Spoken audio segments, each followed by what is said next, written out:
Hello, everybody. Welcome to Miss Valley Entertainment News. My name is Dread. For fun, I thought we'd take a look at this video and react to it. Um, we probably all heard about Star Wars Outlaws by now and the reaction of different people to it and the disappointing sales numbers, etc. But I thought let's take someone I trust, and in this case, someone I trust who is going to speak their mind. Not going to be swayed in any way by money, gifts, or promises into saying something that is not what they actually feel. This is Star Wars Theory's video. Star Wars Theory, good Canadian boy, well-loved Star Wars YouTuber by many, the most popular Star Wars YouTuber by far, and a person I trust to give an honest opinion on this as well. One of the biggest Star Wars fans ever. Star Wars Theory has purchased this game, Star Wars Outlaws. When it came out, they were offered a chance to have the game for free and to review it. He said no. The reason being, he would have had to sign a contract that limited what he could say about the game and meant he had to say certain things, and he refused. He outright refused.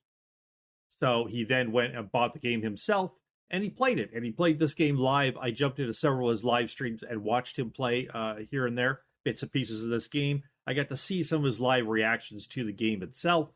I'm interested now in what is his final review now that he has finished playing the game. We're going to find out together.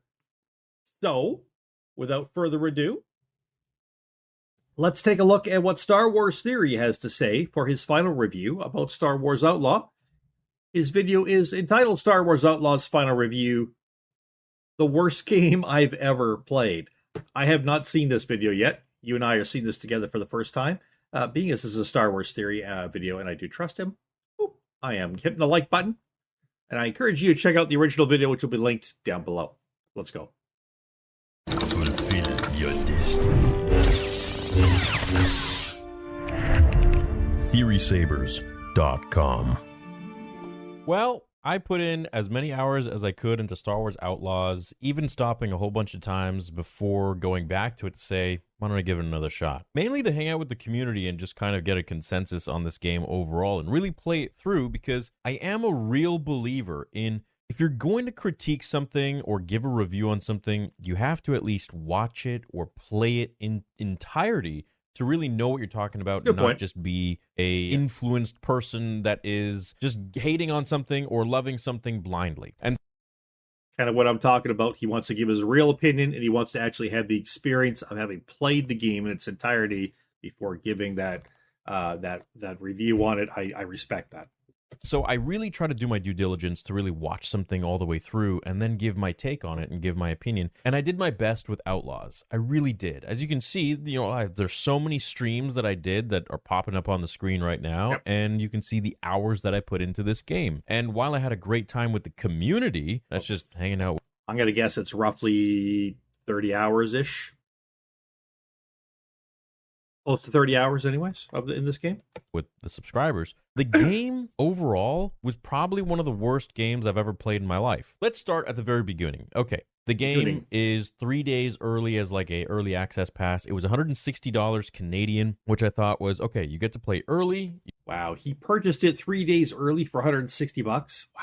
I mean, Star Wars Theory is not hurting for money. He is the most popular Star Wars YouTuber. He's got 3.34 million subscribers. Lots of people watch his videos. He's also got his own site, Theory Sabers, where he sells very cool lightsabers that he's made himself. Very, very cool. He's got many people working for him. He started out with nothing just a few years back, and he's built up an empire out of doing what he does, which is being honest about Star Wars and being a fan and talking to people like they're people. He also has got into film production. He actually does his own short films where he writes them and produces them based on Star Wars fan fictions that he comes up with, where he actually hires actors and directs them himself. He's not allowed to take a single cent for those. He has to use his own money. That's his agreement with Disney and Star Wars. Otherwise, he can't do it. It's completely self-funded. This man knows business. He knows how to make money. $160 for him. I'm sure he's like, hey, think about all the people who are going to watch me play this. Do the math really quickly. $160 going to make that back really quick. Smart businessman, honestly. You get to make content about it and hang out with your friends, like subscribers and whatever. So the justification is there. Sweet. It's a new Star Wars game. I'm thinking it's going to be hot, whatever. I wasn't too excited about it anyways, but I went into it with kind of no expectations and to just see what it's all about. $160 later, the game has so many bugs right off the bat. Not only am I clipping through walls and floors, and they caught me. I'm sorry, master. Not again. Oh, wow. Oh, wow. Wow, wow, wow. Wow. Oh. What the fuck, Indeed. Man? Nice. 100. Wow. $160. I mean, I know he paid that for the early access to it. Even you say like $100 for this game, and it launches in that shape. Wow. $60. But the AI of the actual enemies are probably negative IQ. Like I think they're like they're not even NPCs. That they're like brain dead PCs. I don't even know what to call them because, well, just check this out. Hello. I'm gonna kick your ass now. Hi. Wow. Hey, I am.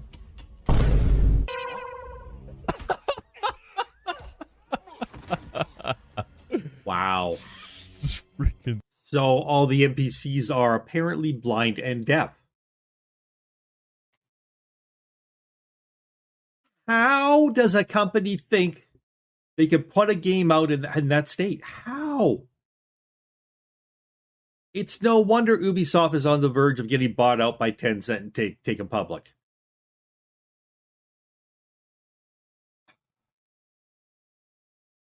Sure, Ubisoft, it's the toxic gamers' fault. Yeah.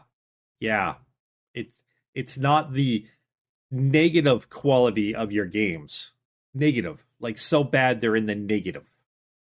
Dumbest AI I've ever seen. Oh. Terrible. So overall, this game for me, it was a ton of cut and paste. So when I was a kid, my parents put me into a computer school and we learned a ton of different things at this school for years. I ended up kind of excelling and then they hired me to teach at the age of 11, and I was full on teaching courses at this computer camp school to adults, which was great.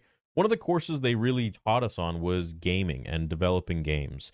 And this was back in the 90s. So you can imagine like a kind of like a workshop for games, especially at that level for beginners, was like, very beginner level, like Zelda kind of thing or whatever. I believe what they did with this game was they created a whole bunch of assets and programmed them to function. Like the door, the vent opening, climbing on the walls, climbing on the grates, the ladders, and responses to different sort of interactions within the world. And they did not make any different changes whatsoever at all. The only things that they did was that they changed the skin and look of everything. Otherwise, every level is pretty much the same. Every level operates the same. It has the same sort of feel where it just maybe has a little bit of a different skin or lighting or shading, but it's essentially just plug and play. Like, doesn't it sound like a company that just cheaped out on everything?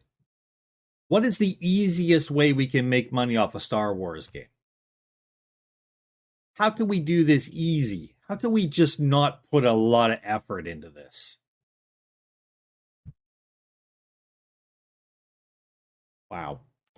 Like copy paste. They literally copy pasted everything in every different level from the level before it. And I think it is like the most lazy made game I have ever come across. How this was $300 million or whatever, $300 million blows my mind as well. But when you have the probably people high up in the company pocketed that money. They had to have. like costing just about 300 million. Yeah, it's really no surprise at this point with them. So the game overall is you're kind of like a bounty hunter named Kay Vess, and you have to get in with different cartels, different crime syndicates. You can be in with the Huts, the Pike syndicates, the Crimson Dawn, whatever, so on and so forth. Through it all, it's literally every level is the same thing where you have an objective to get some information or something from a computer or get a key or whatever it might be from one of these crime syndicates.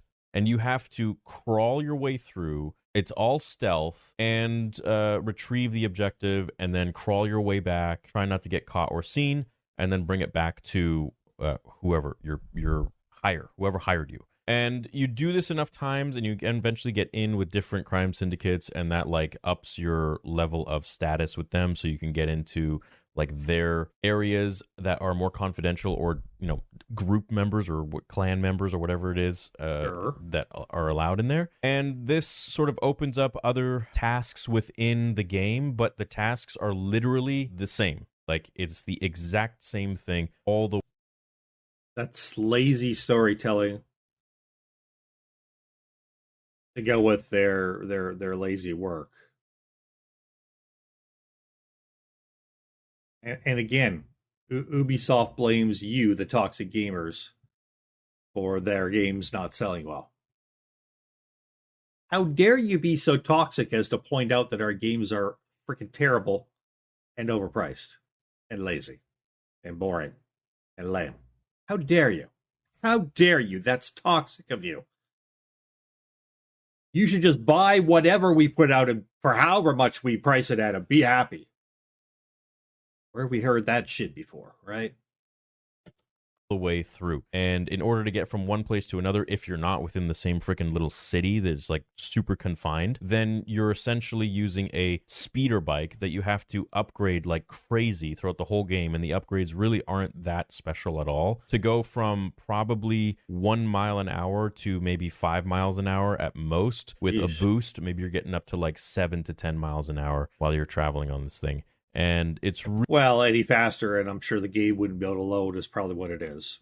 Really underwhelming. Like, it just does not feel like a thrill at all when you're on the speeder bike, which it should, or when you're playing the game. You can upgrade your blasters, but that also takes a lot of time. You got to like find different components and stuff, and that in its of itself is super annoying, so annoying and basic and redundant that the devs actually had a turn off option to bypass the ridiculousness of searching through crate boxes, which is literally the same copy paste bullshit that they had throughout the whole game, where you take a lockpick and you have to decipher the code. You got to hit the right trigger at those time intervals. Deet, deet, deet. And then you get to open the crate. Sounds fun. Maybe the first, 40 times you do it, and then the other 10,000 times you have to do it every time you want to open something. It's really annoying and really redundant and just...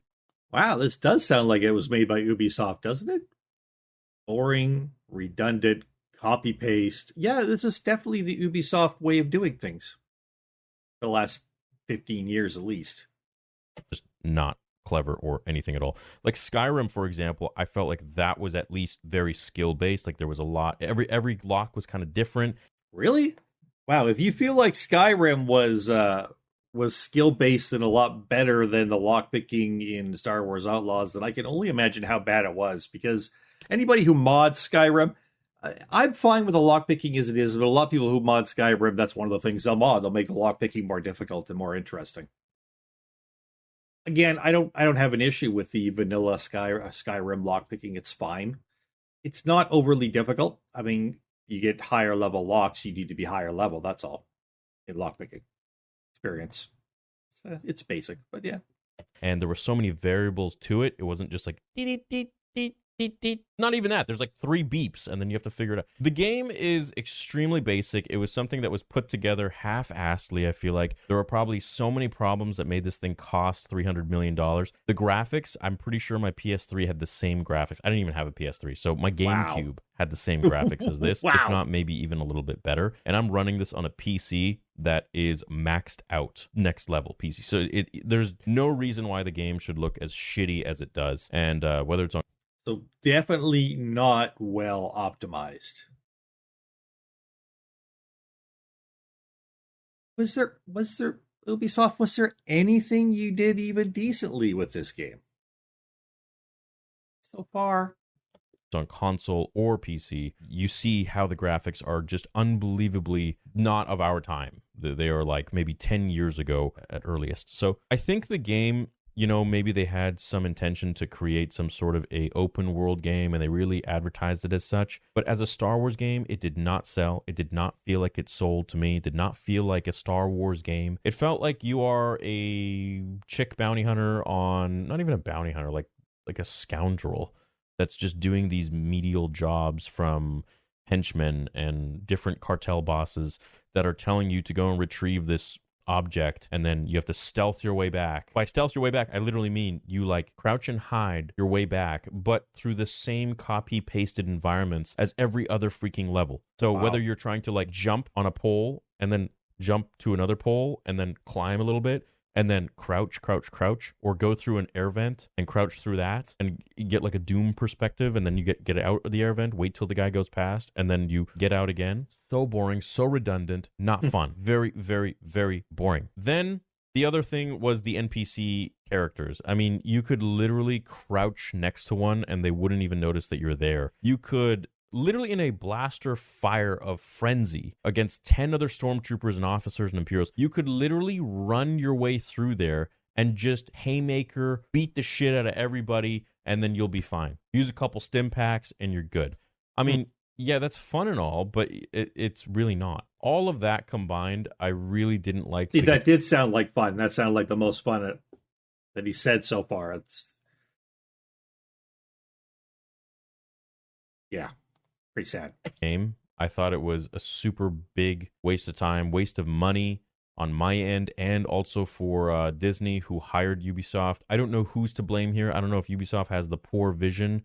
I don't know if they cut corners on things. I don't know if Disney just wanted to rush this thing out, and Ubisoft's like, it's not ready, and they're like, get it out, because we need our quarterly earnings. I have no idea. You got to be on the inside to know that kind of shit. But also Vader's voice, I didn't even make it to that part. I really tried. I tried for over a month now to make it to that part, and I just don't care anymore to play the game. I just wanted to hang out with you guys. But beyond that, it was a snooze fest of a game. Vader's voice was absolutely abhorrent. It was not like Jedi Survivor or Jedi Fallen Order, where Respawn did a fantastic job at actually giving a crap about the game and caring about the game. Whereas this one was the same voice actor, apparently, from what you guys were saying, the same voice actor, but the finishing was completely different. Two studios, you can see how it's so different. And Vader's voice, these things matter, man. It's Darth Vader. It's his voice. James Earl Jones made a living out of his voice, sure, on screen too, but his voice, Mufasa, Darth Vader, this is what he is most known for. And I feel like you have to nail that.